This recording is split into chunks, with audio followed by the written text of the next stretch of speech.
Hi everyone, and welcome to the Pageant Aficionado. I'm Paris, your resident Pageant Aficionado. Welcome to the page. Please go ahead and subscribe, share, follow us on Instagram and on Facebook. And as always, we're coming to you giving you a great review of this year's pageants. Some of our Grand Slam pageants are going on right now. It's pageant season. We're in full swing. And so we have one of the very first Grand Slam pageants to talk about, and that's going to be Miss Grand International 2019. So Miss Grand International 2019 was held in Caracas, Venezuela, and it is a pageant that is new. It's about 5 to 6 years old. It's owned by Mr. Nawat Isagril'i. I may have pronounced his last name incorrectly. I apologize. He's from land, and he was a person that strived really hard to become a franchise owner of the Miss Universe Thailand pageant. It didn't happen for him, so he created his own pageant with the Miss Grand International pageant. So far, we've seen that the Miss Grand International pageant in the past 5 years has only crowned one Asian winner, and the rest of the winners have come from the Americas and been Latin American women, Latina. And it's starting to become a pageant where people are starting to say this is it's a joke, it's a controversy, because also you will notice that within their pageant over the past 5 years, their first runner-ups have been very, very beautiful women of color, some coming from Philippines, some coming from Ethiopia, India, a beautiful Afro-Latina from Dominican Republic one year, and then the winners that you see that have won have been Latinas, where you would recognize them simply as saying someone considered white or European. So with that being said, I was watching the pageant this year with a lot of eyes, being very observative to different things that other people were saying and speculating about. And I went into the pageant knowing that a heavy favorite for the pageant this year was Miss Panama, and also wanting to see how Miss Philippines would do in the pageant. And there was a lot of controversy for this pageant for me this year. So first off, let's talk the controversy.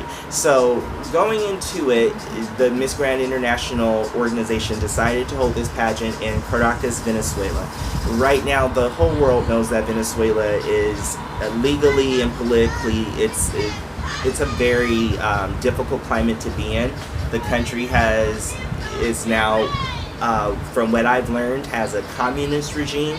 And it's been very difficult for the people to just have their basic necessities, which has caused a great mass exodus of many Venezuelans moving to different parts of the world so that they can have a better way of living. So going into the pageant, I already was thinking to myself, why would the Miss Grand International organization choose this country to host the pageant? Like, first of all, that costs a lot of money. Does the government of Venezuela have the money to take care of that? What about the people? How would they feel? Are they even going to have the funds to go to a big event like that? When a pageant is a world pageant, an international pageant is held in a different country, that's a big deal for the country, the tourism, the revenues that's generated in the people, the local community, because it then impedes their daily life, all the activities that are going on. Trust me, I live here in Hawaii, and when we have dignitaries come, such for example, the Emperor of Pan can come and visit Hawaii, and yes, that causes traffic. So I was thinking about all of those things going into it, and as the pageant began, we started to learn that the Miss Grand International organization, the president, Mr. Nawat, wanted to fund the entire pageant while it was in Venezuela, meaning that he took care of the production costs. He took care of whatever costs of the tickets that were also distributed by the contestants to all of the people in Caracas so that they could come to the pageant. So it was free. So the pageant not only, my goodness, because I'm just thinking about the prices right now, and the fact that his organization was able to afford that, really, really wonderful, and it was a really nice idea to give something back to the people of Venezuela and to the people of Caracas, Venezuela, by hosting an international beauty pageant. For most pageant aficionados and most pageant goers, we all know Venezuela is what we call one of the powerhouses of beauty pageants. It is like that's like Mecca for beauty pageants. Because of Osmel Sousa and what he created with the Miss Venezuela organization. And when you do look at world beauty pageants, I don't think there's one year that Venezuela goes without having a international beauty pageant title. For the United States and America, it would kind of go unlooked at. I've seen it happen. I've seen where there's been years we've had Miss Worlds, Miss this, Miss that, but it wasn't there into the American public, into our media, because they just always feel that there's so much more important issues that they have to report on for such a large country. So it's beautiful that in Venezuela they do support their delegates, they do support their young ladies and their young men who go to these international pageants, and if they win, they come home and it's a big deal. That would be nice to see that in America, but unfortunately with Hollywood, media, politics, people kind of get swept under the rug, but that doesn't mean that they just have their own following. So moving right along, that's kudos to Mr. Nawat, and that's kudos to the Miss Grand International Pageant for taking care of all of the costs and also letting the people of Venezuela be able to come to the national costume competition for free, the preliminary competition for free, and the live taping for free. So what that ended up creating was a very, I would have to say, positive atmosphere for the delegates, because as the pageant progressed, I noticed almost every single delegate received cheers from the public. The public was always excited to cheer on any and every girl, but always you could hear them being very, very proud of Venezuela. So moving on from that, when we get into the top 20, I was expecting, because at the same time with the pageant being held in Venezuela, this was the first time I saw for Miss Grand International, they had a very small group of contestants. I believe they only had 60 contestants this year, whereas in previous years they've had between 80 to 90 contestants, and I think the year previous in 2018 they had 83 contestants. But unfortunately, as I was reading in the blogs and just researching and doing my own kind of snooping around to see what was going on, a lot of different contestants' countries did not want them to go to Venezuela because of a fear of unsafety. Not to be a downer moment, but we have to remember that a former Miss Venezuela was murdered in her own country while driving at night on vacation with her husband and her child. So, and with the political climate being what it is, I even know as an American, I'm advised not to fly to Venezuela because of how things are and not to travel there at night. But we all know that in every place you go to in the world, there's good and there's bad. There's evil and then there's kindness. So we always have to have that catch-22 in our mind that this place, Venezuela, Caracas, means a lot to the people of Venezuela. That is very well known for them. They love their country, they love where they come from, they love their native and original peoples of the land, they love their African link, they love their link to Europe, they love their country very much in the cultures and everything that goes into it. So for them to have to hear that people felt unsafe and did not want to come, that I also read online that was a sad and a negative for some of the people of Venezuela to have to realize that people did feel that way and that governments were telling some of the contestants do not go. But however, contestants did show up. Miss USA showed up, which I was wondering if US was going to be allowed to compete, but it was up to her own accord. She was advised not to go by the United States. When you are going to fly abroad, there is a website that you go to that will let you know what countries are safe to go to, and there's a green light, a yellow light, and there's a red light, and that's on the United States. I believe I can't remember the website right now, but it's there, and so it advises you as a person of the country, these are the countries that are safe to go to, these are the ones where we think you should kind of be cautious, these are the ones that you most definitely shouldn't go to for whatever reason, for the nature, the natural things that occur, diseases, whatever, etc. So, Miss Philippines this year, I was rooting for her. I wanted to see how well she was going to do. As everybody knows, Philippines won Miss Universe last year. They also won Miss Globe. every other year they have been winning pageants, and they're showing people that they are a powerhouse to be contended with, just like in Colombia, Venezuela, USA, they're a powerhouse beauty queens. But there was a lot of controversy this year with Samantha Ashley Lowe. First of all, she had a hard time getting to Venezuela.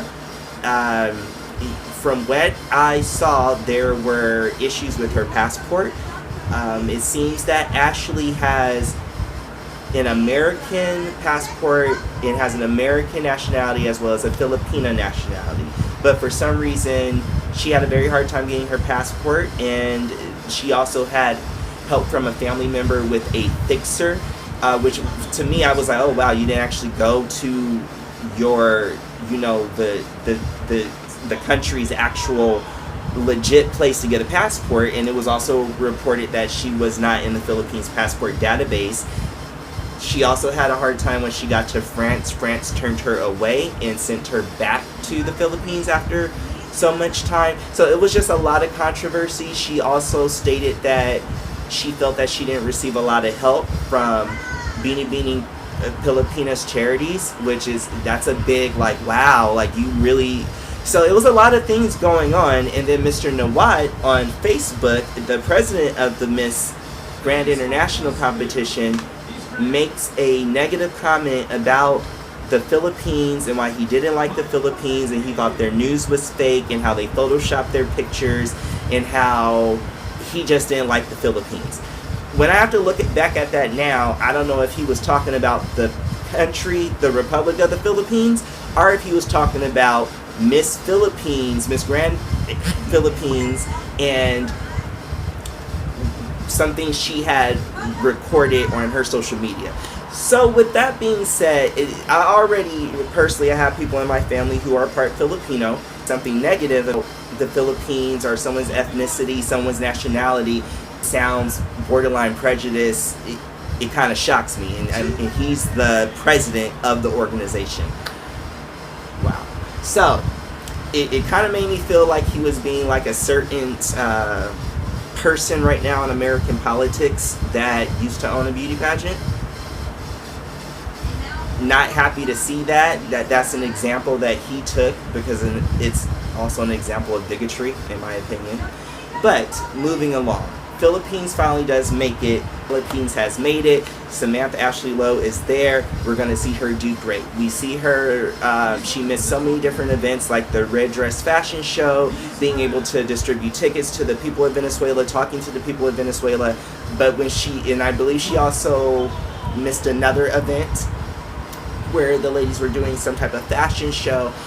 So she finally makes it, I believe, a few days before it's time for the interviews. So she gets to make it to the interviews, she gets to make it to preliminaries. But unfortunately, you could tell that all of this issues with the travel, and is she gonna get there, and going back and forth from leaving the Philippines to France to back to the Philippines because she's trying to connect to Venezuela, that kind of took a toll on her, and it took a lot of the spark out that we saw when she competed at Bini Bini Pilipinas. She just didn't have that same spark, and it was sad because unfortunately she missed the top 20.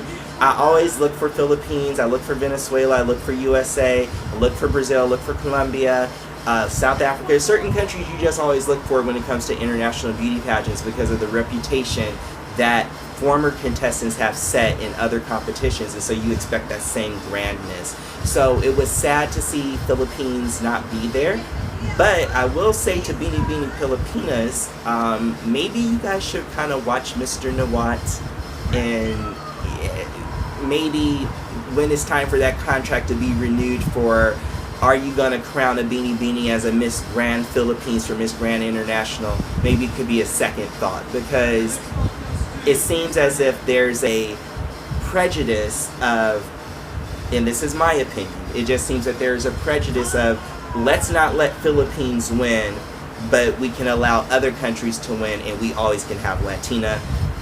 I'm just saying. So, moving right along, we get into our top 20. They start naming up our top 20. We see Australia is first.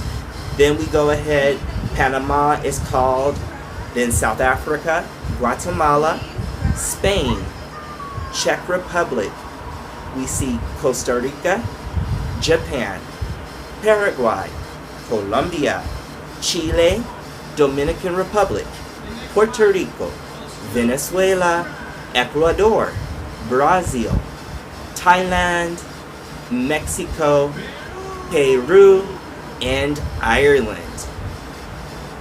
So, these names are called. And I have to sit there and I said, wow. So out of 20, 13 women from Latin American speaking countries, no woman from North America made it. No Miss Canada, no Miss USA. But any delegate, 13 delegates that spoke Spanish were a part of that top 20. Which, when you find out who the judges are, it doesn't surprise you. And then there's other countries that were included that don't surprise you as well. Australia, Paraguay, that's not a surprise. Thailand, that's not a surprise. Ireland's delegate this year was half Irish and half Thai. And she made that top 20. No shade, just tea, keeping it real. When things are obvious, let's just call it like it is. I don't like for people to have to waste their time. I like for people to know the process, and especially for us who want to be in pageants and who are still competing in pageants. And you're meeting these new organizations and these new pageant owners and these new pageant directors. You have to be careful. I was also taught recently that if the pageant doesn't have an LLC next to its name, you should rethink if you're going to compete in that pageant and give that pageant organization your money.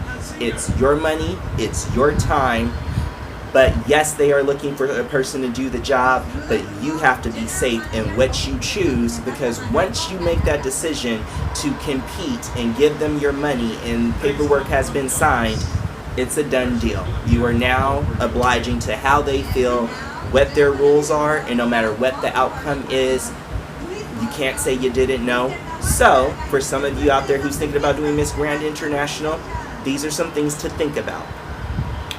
Now, going into the judging panel this year, and this is one thing that they say every year at the judging panel, is they say, these are our judges. And then they name off all the judges who are sitting there on the panel, right? And then they say, and last but not least, we have to give a warm welcome and a warm thank you to the president of the Miss Grand International pageant, Mr. Nawad. So they don't necessarily say that he is a judge, but he is a judge. He sits in on all of the preliminary interviews. Also, in the preliminary interviews, you see the vice president of the Miss Grand International organization, Teresa Chavisi. I may have said that wrong, I apologize. And then you see the outgoing queen. Last year, you saw that there was a preview interview. As soon as the delegates all got off the airplane, they were all whisked away to a conference room where there were cameras, there was Teresa, and then there was Miss Grand International 2017. And then from there, unless you were smart, or a smart delegate, you understood that they wanted to see what you looked like, to have time to make sure that you were all put together. And I thought that was wrong, personally, because you have people from they were in Myanmar in 2018. These delegates are flying from Australia, from Venezuela, Puerto Rico, all over the world. Some of them is not going to be just I'm next door like for Miss Japan, like for Miss Philippines. It's going to flight. So for them to have done that, and they didn't really let the delegates know, and then the delegates have to go in. You can see some delegates were, okay, I'm going to pass this test, I'm going to do this interview, and I'm going to do great. And for some of the delegates, they could tell right away, oh wow, I don't look my best right now, I'm sleepy, I'm slurring my words. So think about that. Pageant organizations have different tactics when they go into judging. And yes, I can see why a president and a vice president of an organization would want to be on a judging panel, because when you think about it, they have to see that title holder every day. They work with that title holder every day. they are going to be introducing that title holder to the different sponsors and to the different organizations that they're working for and championing. And you want to make sure that as a person you get along with. It is a job. And so when it comes to jobs, people will pick who they get along well with and who they want for the job. Now, the judges for Miss Grand International, we have the Vice President, Miss Teresa Chavez. Then you have a Venezuelan, Venezuelan business owner, I believe. I forget her name, but it was a female. She was there. Then we have a crown designer from Venezuela, George Wittels. And then we have another. So basically, I'm just going to explain to you our judging panel from the missional organization, and the last four were all from Venezuela. That don't sound right. But at the same time, I have to keep my mouth shut, because as an American, I've seen where other people have felt that it was a disadvantage for their contestants happen, and the whole panel of judges were from America, and they didn't like that. But now we see with the Miss Universe organization, they switched it up to where they have a panel of judges that watches the contestants the whole journey through, from preliminary competition to finals night. It includes the president of the organization, and it also is a panel of their peers, which is only females, and it's only going to be, and there's also going to be women who are former title holders, state title holders, who are judging them. So that nowadays Miss Universe organization has put together a great mold for judging a female beauty pageant. I think that we should see that mold continued. You just want it to be fair. To me, in my opinion, this was not a fair judging panel. And we saw that with their top 20 as well. So moving right along with the top 20, the ladies are all coming out in swimsuit. So everyone's excited, as I said again, because they were in Venezuela, and the people of Venezuela had a lot of time to get to know the delegates while they were there over, I think, 2 weeks of activities. They cheered for everybody, and that was really nice to see. Unlike in some pageants where people are only going to cheer for their delegate, it was nice to see the whole stadium cheer for everyone and show support and show solidarity and show just love and positive energy for those delegates, because each and every one of them, no matter what, wants to make a difference. They're representing their country, they're representing their hometown, their families, and they're trying to represent different values that they feel are positive and can uplift the world, and they're trying to represent the different organizational causes that they have and their advocacies, and they also want to be in the entertainment world. So it's good to see that they showed support. So with the swim competition, when I have to think about who was my favorite, Thailand actually triple turn. There was one girl who came out, she kind of danced, I believe that was Miss Costa Rica. And for me, my favorite though in swimsuit was Panama, and she did win the Best in Swimsuit award. I know going into the pageant, a different page that I like to frequent on Instagram is Black Pageant Queens and Black Girls Reign. They're a international page, both of them are international pages that like to highlight women of color who primarily have descendants or ancestry from Africa, meaning you could be African American, you can be Puerto Rican, you could be Dominican. If they visibly see that you have that ancestry, they want to show you support. So going into this, a lot of support was shown towards Miss Panama and also the other delegates who were visibly of African descent. I also was looking at Miss Guadalupe. I didn't make it up there, but we had Miss Panama, and it was very nice to see her there. She had the natural curly hair going on. I was loving that, and just this real beautiful elegance when she walks, and it just very, very natural. Love that about Miss Panama. Now, going into our top 10, and something we have to remember with the Miss Grand International pageant is Miss Grand International takes elements from 3 different grand pageants. That's Miss Universe, Miss International, and that's Miss World. So, and the reason I say this is because most people see that when you watch the Miss International pageant, you're going to notice that there's certain delegates that are there where you'll say, how is that delegate able to compete when her country was somehow taken over by another country, colonized their state? Case in point, Hawaii always represents at Miss International Hawaii.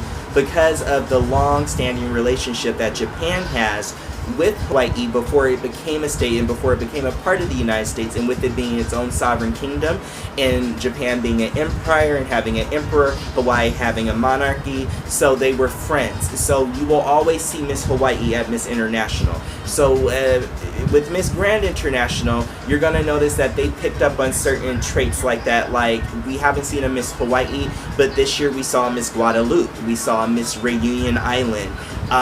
Guadeloupe and Reunion Island both fall under France as overseas French territories, meaning they are part of France. So really the young lady should have competed in Miss Grand France, but Miss Grand International chose to recognize that at some point in time this country and its name was its own independent nation, so we will recognize that. Other things that Miss Grand International does is this includes a speech. In Miss International, once they call out their top 10 or even top 10, all of the delegates give a speech on why they should be chosen as Miss International and why they would be the best Miss International. With Miss Grand International, taking on some cues from Miss Universe as well and Miss World to have advocacies that the young ladies were, and young men, because Miss World also has the Mr. World competition. We're now seeing that there's a Mr. Grand International competition. The Miss Grand International advocacy is stop the war. So their whole campaign is to go to countries that have been civil war and have, because of these civil wars, things have been horrible for their country, horrible for the people. So Miss Grand International goes to these countries and these people and speaks on advocacies on peace and harmony and how to communicate effectively so there's no war. So going into the top 10 that are going to be chosen are all going to have to give a speech on why you should stop the war. The top 10 is also what we also find out.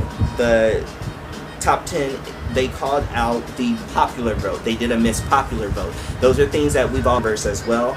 And also just with the host of activities that Miss Grand International does, that's something you see with Miss World. Miss World is kind of known as like the Olympics of beauty pageants. Universe is the creme de la creme, the performance. That's what you see at Miss Universe, the performance on stage and the performance in the... So Miss Grand International, taking all three of those aspects in pageant, it is nice to see the top 10 all get to come out and they have about 30 to 40 seconds to speak on why you need to stop the war.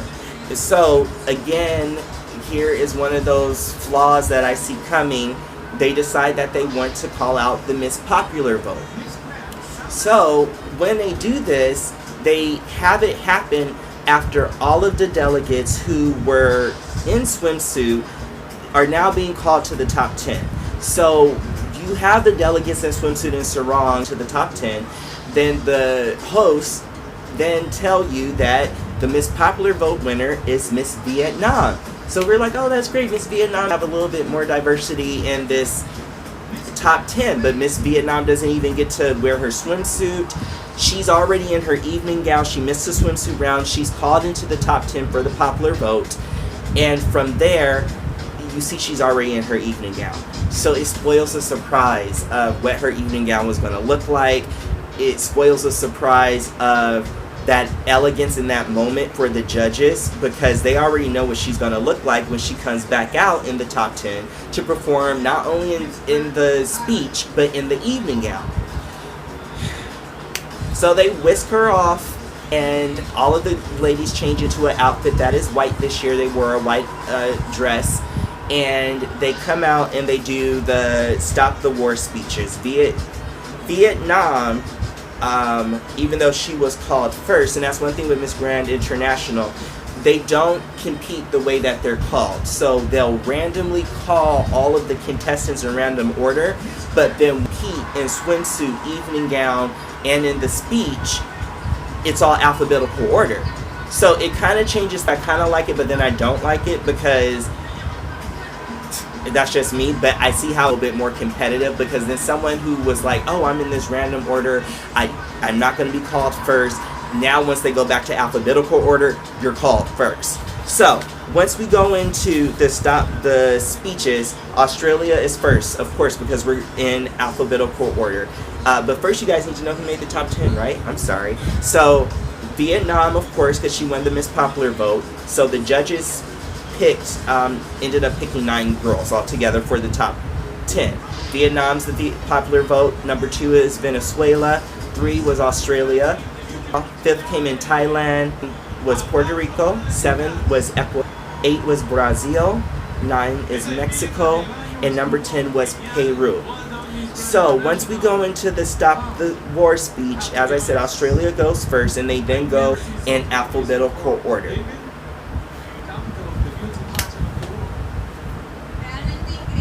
So as the speeches progressed, it was very easy at that point to go, this person should be Miss Grand International.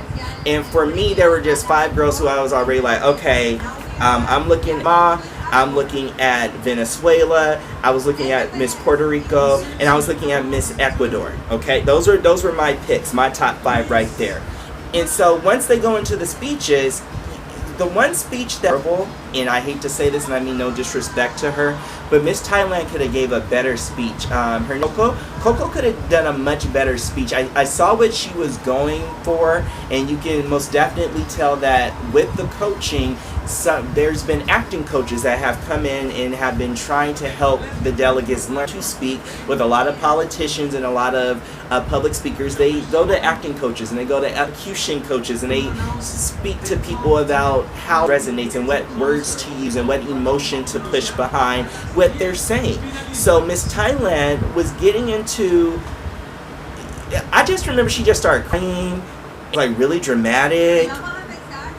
And after a while, like even my family member that was sitting watching with me just started giggling and laughing, and that just wasn't the reaction that I knew she would. And so it made me think, how many other people are watching this at their homes around the world feeling the same way, and how many people in Venezuela were sitting there like, ooh, she didn't answer that question right. So it just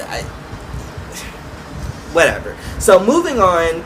For me, when I had to think about the best speeches, I enjoyed the speech from Panama, Puerto Rico. Mexico had a good speech. She was very thorough, and she was saying. Miss Brazil had a good speech. And I did like what Vietnam had to say, but it was unfortunate that they I wish she could have spoke first, because she had already garnered some momentum by speaking first, and then she didn't have that momentum once she spoke last. So going down into the evening gowns, we see all of the delegates then come back out, and they come back out in evening gowns. For me, I was a little disappointed because some delegates then changed up their preliminary pageant look for a different gown and a different hairstyle and different makeup styling, which for me, that can hurt your numbers when you're competing in a pageant. You have to stay consistent, and even if you want to show that you can have variety and show a difference in your fashion and your styling, with judging panel of judges that have been with you from day one, which in this pageant, that's what they did. They had the 4 judges from Venezuela and the vice president and the president and international organization there. So that being said, I saw Panama changed her look. I saw Venezuela changed her look. Mexico changed her look. Brazil changed her look. It was just like, wow, okay, all the girls changed it to a different dress. But that's what they chose. So, except for Miss Thailand stayed consistent. She had the same gown from, I believe she did, the red and blue. She had the same gown, and it looked good on her. Now, moving into, it's time for the top 5 after they've gone through swimsuit, they've gone through evening gown, they've gone through Stop the War. They've done everything that they possibly could do. It's now time for our top 5. So, in our top 5, they call out first Mexico. So Miss Mexico, the expression on her face. One thing about Miss Mexico for me is that she was a little pale and very, very fair. And so the pale skin for me is not something that I'm always like, oh wow, that's so beautiful, because it kind of reminds me of being sick. But she looked like a very pretty Latina version of Morticia Addams, like very like height. Like if Morticia and I believe his name was Gomez, the Addams, if they decide like they adopted a baby, or they had a baby that we never knew about that came from Mexico, it would have been Miss Mexico this year. She was very, very pretty, had a very high fashion look, long ebony dark hair. She's called first in the top 5. We then see Panama is called second, which I was like, yes, here we go, because I'm in my heart going, yes, Miss Panama, you're going to make it. You're going to be the first Miss Grand International that is a woman of color that has African descent, and that, you know, this beautiful story of the positive people of the West Indies and of African descent that live in Panama. She was going to represent that. So I was really excited to see that. We then go on to Venezuela. The crowd goes crazy. Miss Venezuela, up to this point, I'm sitting here and I'm watching because she wasn't who I chose. Now, there's been some other former Miss Venezuelas that were Miss Grands, like Miss Venezuela from last year and the year before that. I really was like, oh wow, love their look. This Miss Venezuela, she was 19, Valentina Figueroa. She had the long straight hair, the long straight hair kind of is boring to me. I've seen it so much that I'm kind of over this Pocahontas look in the pageants, and back to pageant hair. I like pageant hair. I'm old school. That's me. So Venezuela is the third called. We then see Thailand is then called into the top 5. I was disappointed that that happened because Miss Thailand didn't give a good speech. So I was wondering, and that's the other thing, is we don't know how the points add up and what points are added together, which points are used. After Thailand, we have Brazil called. So I'm already in my heart like, okay, I see Panama, I see Brazil, I see Mexico. Okay, I kind of felt like that was going to happen. Venezuela, at first, going into the pageant, I was thinking, well, she's so young, she's probably not going to do as well as other Miss Venezuelas who are older and who have gone to college and have become a civil engineer or mechanical engineer. But she did surprise me. One thing that she did well is she played her cards right. She knew this pageant was in her hometown. She knew this pageant was in her country. She already knew how to speak to the people, to garner the people's trust, and to garner their loyalty. And then going into it, 4 of the judges are from Venezuela. That is also why some people have been calling this pageant a spectacle. More about that later. So, now we go into the top 5, and they asked all the top 5, I believe it was, what is one thing that you can tell the world about Venezuela and its people, I believe, or one thing you could share with the world about Venezuela, because you spent some time here, you've been here, you've gotten to know the people. That's how it was introduced to them. So when it came out, I already knew that going into this, Venezuela was going to kill this answer. I expected Panama to do very well, and I already knew that this was going to be somewhat difficult for Thailand, Brazil, and I wanted to see how Mexico would do, because most people know that when you're in Latin America, there's always these friendly rivalries that go on between the countries because of soccer and also different athletic programs that they all participate in together in being Latin American countries. So Mexico gives a great answer. She said that Venezuela was a beautiful country. The people were beautiful. The people were hardworking. They made her feel like she was at home every day that she was there, and she just loved being in Venezuela. Great answer, because it got everybody in Venezuela really excited. The whole stadium was, oh my God, yay! They loved it. Then we go into Miss Panama. Miss Panama, at this point, I was starting to wonder, because when you watch a pageant, and this is something that I've been told, is that once it starts to come to the end of the pageant, and it's the end of the day as well, the judges want to see whose energy is going to last. And it seemed like Miss Panama was getting a little like physically tired, a little like drained, a little like, okay, let's hurry this up, let's crown me already, I know I got it. Not to say that she was overly confident, but when she came out, she just said, and this was the thing with Miss Panama, English is her second language. So the way she pronounces her English words, as an English speaker, I was going, what did she say? And while I'm trying to understand what did she say, then she's moving on to what else she has to say, and I'm going, what did she say? And then I'm not understanding the emotion, the message at hand that she was trying to spread, and then I'm like, okay, I don't get what you were trying to say. And then it made me think, well, if you have 4 judges that are Spanish speaking and they're from Venezuela, why didn't you just answer in Spanish and use an interpreter? Miss Grand International is great at having a Spanish speaking interpreter just sitting around somewhere always. I was confused why she did that, and that made me think that she kind of threw her strategy away a little bit. Then we get into Miss Venezuela. She answered the question perfectly. She was, again, they answered it alphabetically, so she's the last one to answer her question, but I'm reading it to you how they were called in a random order. Miss Thailand, she said that Venezuela was a beautiful place. I believe she thanked the people.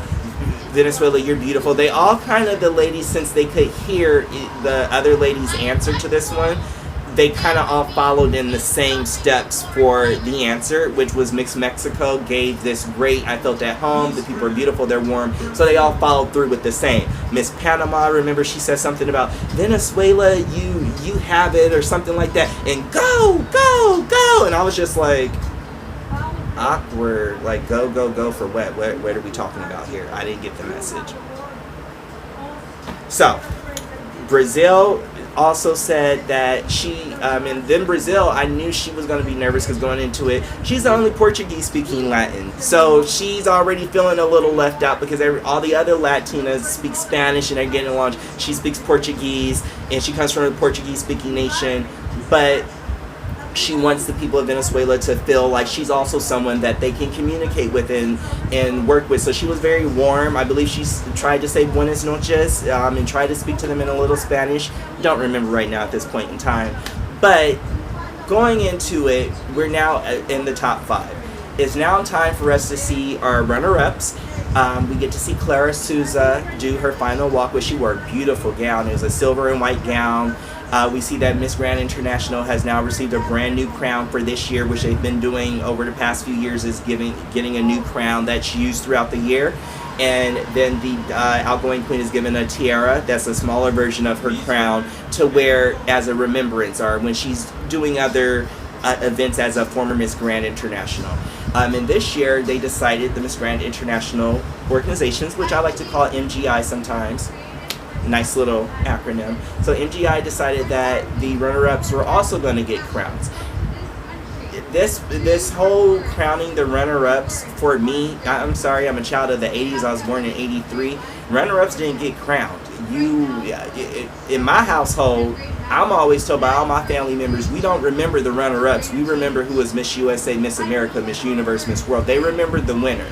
So for us to see different delegates receive a crown and a sash as a runner-up, to me, it's a little bit like if that was my cousin walking home with a 3rd runner-up sash and a crown, I'd be like, child, please take that off. It's embarrassing. What? Are they going to have you do something for the whole year as the 3rd runner-up? Just saying. Just saying. Like I said, I'm a child of the 80s. That's my opinion. But some people feel differently now, to feel that they do remember the runner-ups. They do remember who was there. And sometimes you will see the first runner-up a lot working along with the organizations. And we're now learning with certain pageants such as MGI, Miss Earth, Miss International, the runner-ups are a part of the reigning queen's court. So they expect to see those runner-ups there. Just like at Miss International, the runner-ups stay with the queen throughout the whole year in Japan as they do charity work.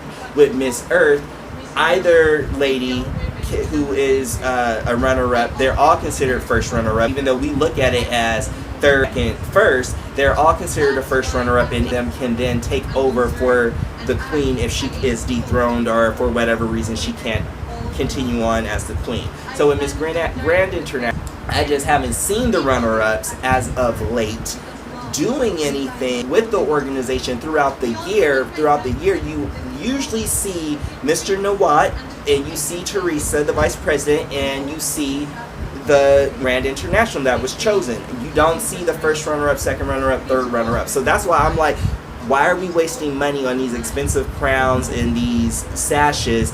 They're expensive. Why are we wasting money as an organization on that? But guess what? Like someone told me in my household, that's Mr. Nawat's money. That's what he wants to spend his money on. That's on him. So, moving right, they then go ahead to name off who the winners are of the pageant.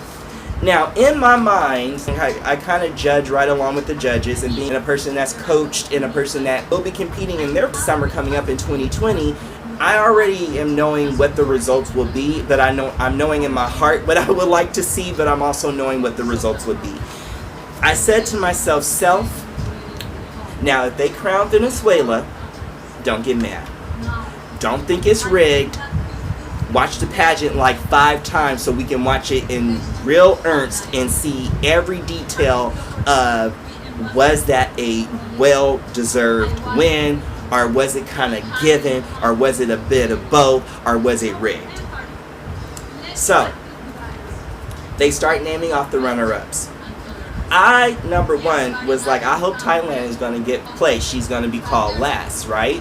Because her speech in the Stop the War speech was horrible. It was just horrible. She did a great job in swimsuit, loved her in evening gown, but then when she had to speak again, it's like the communication, the speaking, the public speaking, I just don't see it there for her yet. I feel like Coco might need a little bit more time. And then at the same time, something for me is that when I watched Miss Grand Thailand, Coco looks completely different now than she looked when she got crowned. Which led me to wonder, did you have some nip and tucks here, here, here? Which on some levels I feel that, yes, it's up to you, and if you want to do plastic surgery, if you want to do other things to achieve the look that you want and to be judged in pageant. But you must also remember that there's young men and young women that are watching you and look at you and trying footsteps, and then that can tell them, hey, if I don't feel like I'm good enough, let me just go get a nip and a tuck. Honey. There's always a natural way.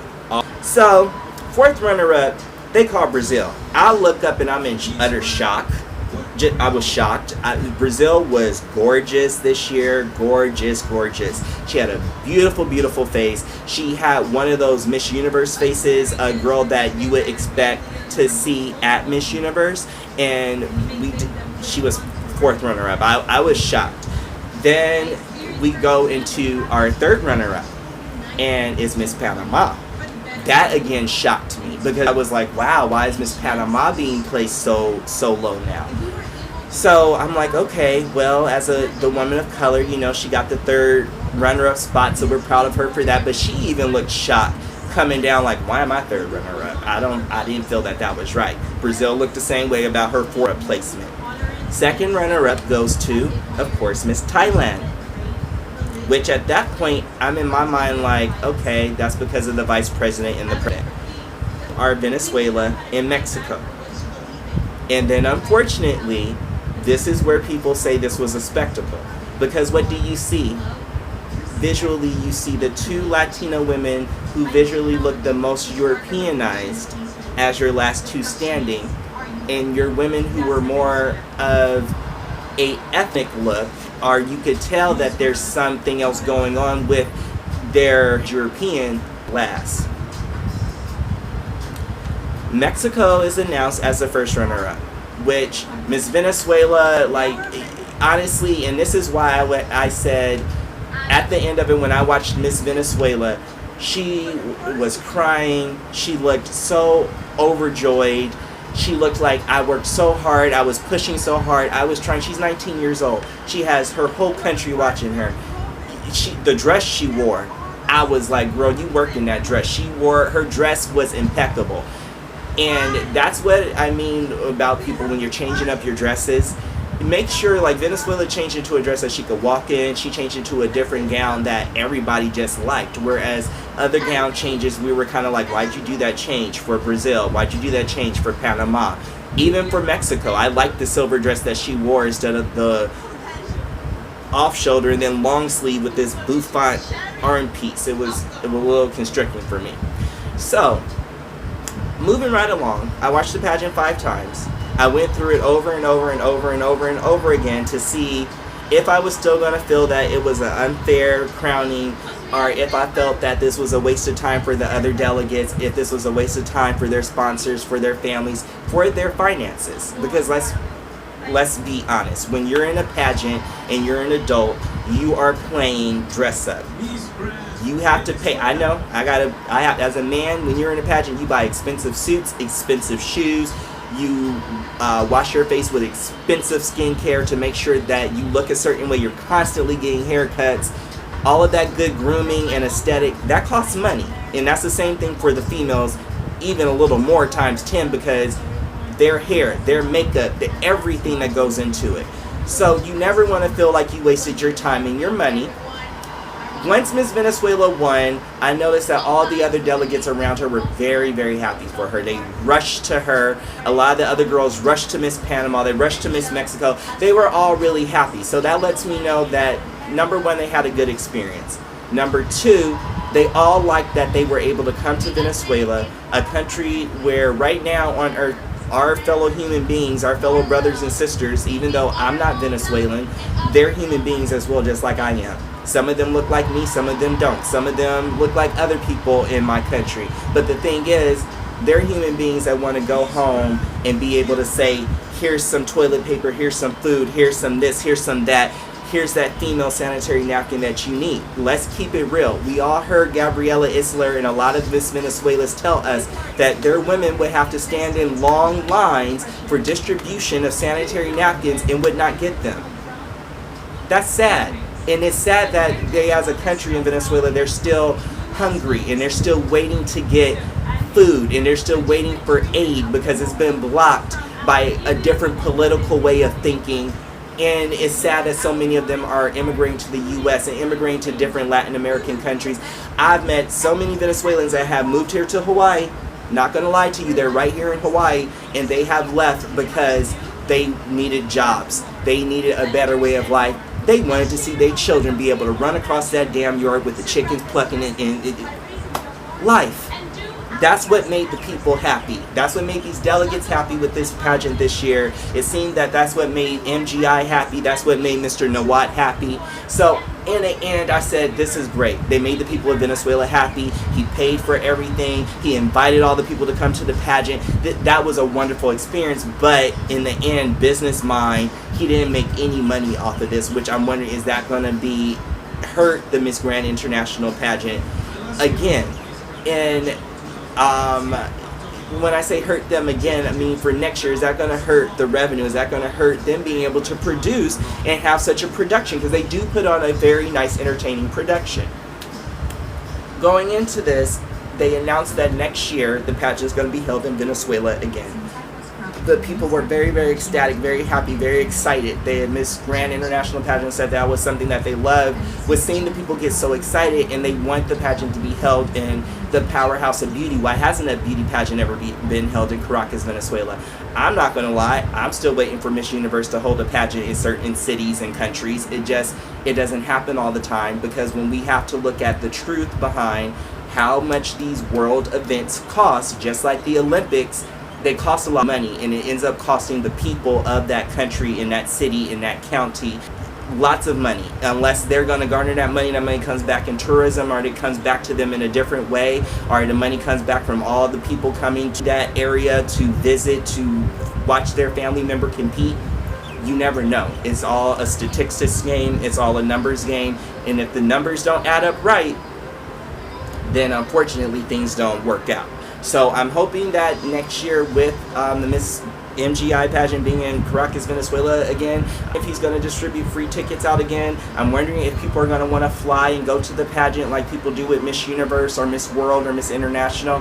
I just don't know. And then at the same time, I'm starting to ask myself, and other pageant aficionados and other pageant delegates, we're all starting to ask ourselves, is this a pageant for a woman of color? Is this a pageant for a woman who has ancestry coming from Africa, especially if she visibly holds a lot of melanin in her skin and she has a coarse curl texture for her? Because what we're seeing with their statistics, they appreciate a fair-skinned, Europeanized, tall woman that if she's had plastic surgery, that's okay too.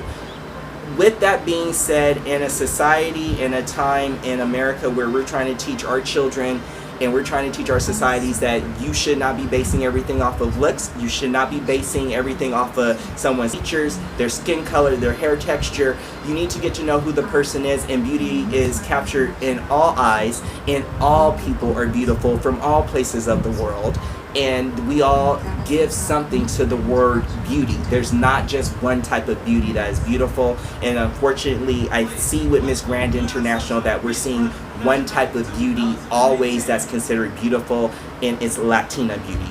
And there's nothing wrong with people thinking that fair Europeanized beauty is beautiful, but it is something wrong when they want to pick apart other ethnicities and people and compare their beauty to that standard of beauty when they should not be compared, because both beauties add something to the table. So with that being said, you know, congratulations to Miss Grand International 2019 Figueroa. I'm very happy for her. With all of the speculation, again, as me and one of my good friends on Instagram said, child, this pageant, the nicest way to say it was a spectacle at best. It was a spectacle. And I expect to keep seeing spectacles, because unfortunately, when someone owns something and they want it to go the way they want it, that's just how it's going to be. So, this is Paris with the Pageant Aficionado signing on his review for the Miss Grand International 2019. Like, share, follow. Thanks so much. God bless, and happy pageant.